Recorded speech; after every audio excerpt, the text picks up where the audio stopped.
First up, a correction. In episode 6, I had a severe brain fart and said that it was lead poisoning that opened up Fitzjames's old wound. It was actually scurvy. Anyway, horrible from supper. Episode 7 features the first massive twist for book fans. That Cornelius Hickey isn't Cornelius Hickey. He murdered the actual Hickey and took his place on board. Why? To escape England. Fake Hickey had done some murders and he'd planned to desert as soon as the ships hit warmer climes in the Pacific. Hilarious, the actual Hickey hadn't actually explained what the mission was to fake Hickey, so getting stuck on the ice was a total surprise to him.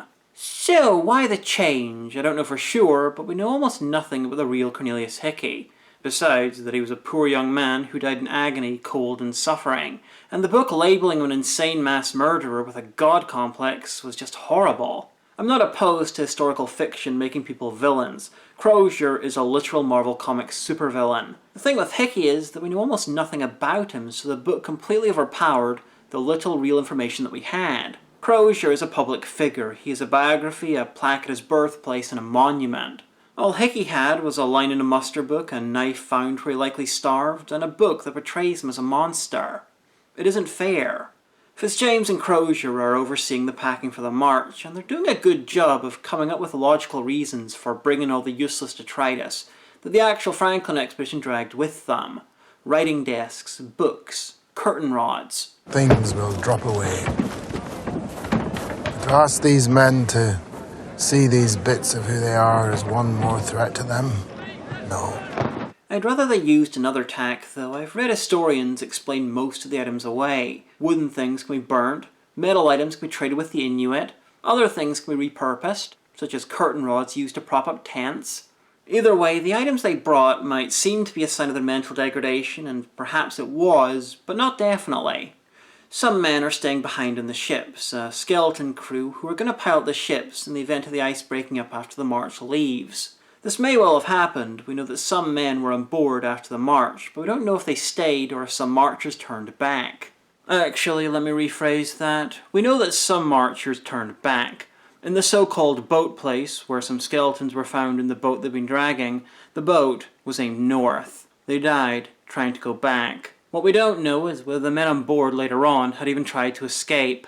Hell, we don't actually know if the Victory Point message explaining the plan to head to Backsfish River was connected to the eventual death march. It might have been a hunting party with the march happening later. Anyway, the men stay on board and are never seen again, one of my least favourite parts of the series, because some of the creepiest stuff involving the ship happened after the death march went south. But I'm sure I'll talk about that in episode 10.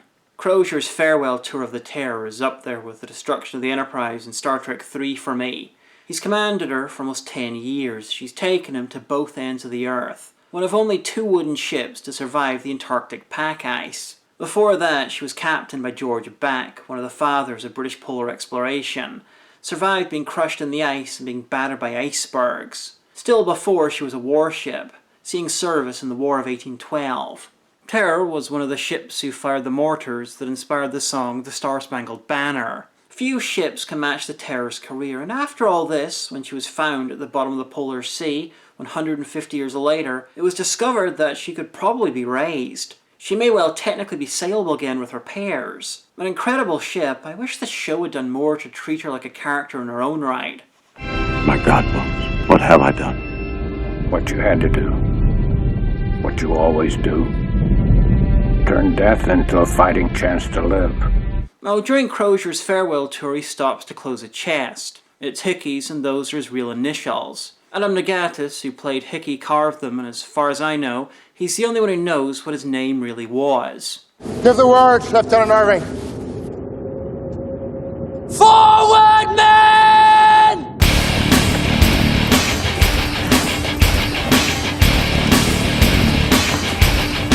Oh!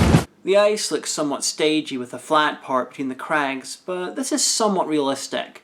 The ice isn't uniform, and the man-haulers have the choice between snaking the boats along the smoothest sections, battering the ice as flat as possible, or raising the boat over the crags. You can see why they chose the flat a long way round whenever possible. Anyway, yes, it does look a bit too flat. John Ross once almost destroyed his career by mistaking a mix of ice and a mirage for mountains. It wasn't until years later that it was discovered that Ross's Mountains, that he'd named after John Wilson Crocker, one of his superiors, had mysteriously vanished. Collins is edging ever closer to a breakdown. At the carnival he smelt his friends cooking in the blaze, and to his horror he started salivating. My numb's in my stomach. I don't know horrible from supper. Cannibalism is a big part of the Death March. In Real History, the book, and the show. And if anything, the Real History is worse than the other two. An advance party finds the team sent in episode 4 led by Lieutenant Fairholm to get help. Their boat and supplies were destroyed and their heads are on display. Overall screwedness is increasing. Severed heads were actually found further south. It's believed that they were removed either as a portable source of food or so they didn't have to look at their friends' faces as they butchered them. Told you the Real History was worse? As recently as 1993, 2 were discovered. Though they were only skulls by then, and one was thought to be a discarded bottle until a closer look was taken, and one's believed to be Ice Master James Reed of the Erebus. Okay, about the ship's pets. Jacko is dead, obviously. We don't know about the cat. It's probably still on one of the ships. But Neptune the Labrador is part of the march. You might think that's unlikely, but a dog would be very useful in hunting, and at least one site from the Death March had paw prints along with the signs of the crew. Freed from the confines of the ship, I feel the show really begins to suffer. The ice can't quite escape looking like the set it is. It's not helped by the near constant lack of breath in the air, or the fact that all these men are way too lightly dressed for the weather. Their faces should be covered at the very least. When they get to King William Island itself, we have another problem. It's too sunny, it looks warm. I've never been to the Arctic, so this could be accurate, but it's not how it looks in any of the photos or video I've seen. Now, I'm from Ireland. We're nowhere near the Arctic, but I've seen bright sunlight on a cold winter day. You can see the frost glinting in the light. It doesn't look like this. This looks hot, which makes sense seeing as it was filmed on the island of Pag, in the Adriatic. It's part of Croatia right next to Italy, and after filming was completed, they were gearing up for tourists. The geography itself is spot on though. The north side of King William Island is a mostly flat, bare collection of small rocks. Hickey is planning a mutiny to take as many supplies as possible and break off into a smaller party. There's evidence that something like this might have happened. The Death March split off into smaller groups at some point, but we don't know why, or if it was planned. We know from an Inuit account that there was some kind of antagonistic relationship between at least 2 groups of crew, though one of them was the men left on the ships. John Morphin, who sang the song after Franklin died, howls out in pain and grabs a gun. He's one of the worst afflicted with a mix of lead, scurvy and the rest. He gets off a shot and is quickly shot dead. He's buried in an above-ground tomb. The tomb was discovered by Franklin searcher Frederick Schwatka in the 1850s and is known as the Irving grave because Lieutenant Irving's medal for mathematical excellence was found next to it.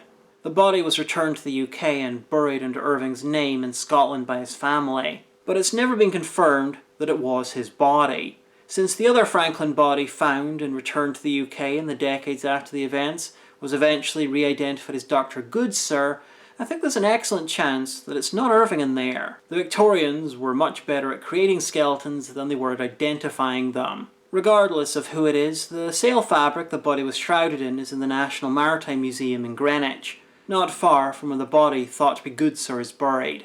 Much of the latter half of this episode is fiction without basis in known fact. I'm not complaining though, we know so little that a purely factual retelling from this point will be a very incoherent short film. There's just a lot that I can't really discuss. I really like the scene where Crozier gives Loyal Jopson a field promotion to lieutenant. To my knowledge, this has never been done. Well, to my knowledge, you're wrong about that. Lieutenant Irving takes Hickey and Farr on a hunting mission, and they meet a family of Inuit unusually far north. They tended to avoid the north side of King William Island, in real life because of the lack of game on the desolate rocks, and in the show and the book because the Tunbak.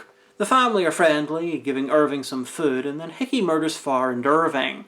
The Inuit might be able to help the crews, and Hickey can't have that. His mutiny is far more important than all their lives. But he still, overall, somehow manages to be less cartoonishly evil than he is in the book. It's a tad ironic, but even if the crews found out about the friendly, charitable Inuit, they wouldn't be much better off. Inuit groups weren't large, the land couldn't sustain large groups. Even if the crew were expert hunters, they'd still be screwed. In the novel, it's even worse, because the Tumbak spends much of its time tormenting the crews by deliberately keeping them away from food, killing game, that sort of thing. Anyway, all of this is basically how it happens in the novel. In real life, there were several recorded meetings between the crews and local Inuit groups. The earliest must have been terrifying for the locals, an army of seemingly wild men coming from the middle of nowhere, dragging a fortune in metal and wood, and totally unprepared to live in the area. Rich children engaging in what must have appeared to be a type of group madness. It must have looked like a mobile fire festival. As the crew's numbers thinned out, the sight of them must have become more and more pathetic. Some survivors made contact with a group of locals, miming the destruction of their ship, trading for food. Later on, the crews had to beg for help, and sometimes they got it. One of the last interactions had the crews led by a man that was identified as Crow-Zar, which partially gave rise to the idea that Crozier must have survived, an idea that was already formed in the 1850s. The man was, and I quote, a great officer, and he gave the Inuit a sword as thanks for food and shelter.